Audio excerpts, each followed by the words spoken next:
بسم اللہ الرحمن الرحیم۔ مرد و عورت دونوں کے لیے حج و عمرہ ادا کرنے کا طریقہ تقریباً ایک جیسا ہے، لیکن کئی ایک چیزوں میں فرق ہے۔ جیسے حالت احرام میں مرد کے لیے مخصوص لباس ہے، یعنی 2 سفید چادریں ہیں جو جسم کی ساخت کے مطابق سلی ہوئی نہ ہوں، جبکہ عورت کے لیے اس کے عام کپڑے ہی ہیں، البتہ چہرے پر نقاب نہیں کر سکتی اور نہ ہی ہاتھوں پر دستانہ پہن سکتی ہے، کیونکہ نبی صلی اللہ علیہ وسلم نے عورت کو حالت احرام میں نقاب اور دستانہ پہننے سے منع کیا ہے۔ اسی طرح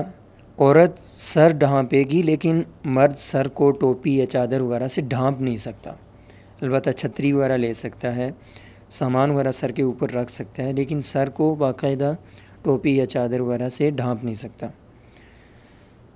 اسی طرح مرد طواف کے دوران جو پہلے چکر ہوتے ہیں اس میں رمل کرتا ہے، اور یہ سنت عمل ہے، جبکہ عورتیں رمل نہیں کر سکتی۔ اسی طرح صفا اور مروہ کے درمیان جو سبز سی لائٹیں لگی ہوتی ہیں وہاں پر مرد حضرات اس جگہ سے تیزی سے گزریں گے، جبکہ عورتیں نارمل چلتی ہوئی وہاں سے گزر جائیں گی۔ اور صفا مروہ کی سعی کے بعد جب بال کٹوانے یا منڈوانے کی باری آتی ہے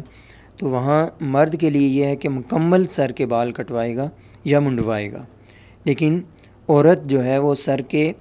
بالوں کے آخری جو سرے ہوتے ہیں ان کو انگلی کے پورے کے برابر وہ ان کو کاٹے گی۔ یہ تھے وہ فروق جو حج و عمرہ ادا کرتے ہوئے خواتین و حضرات کو ملحوظ خاطر رکھنے چاہیے۔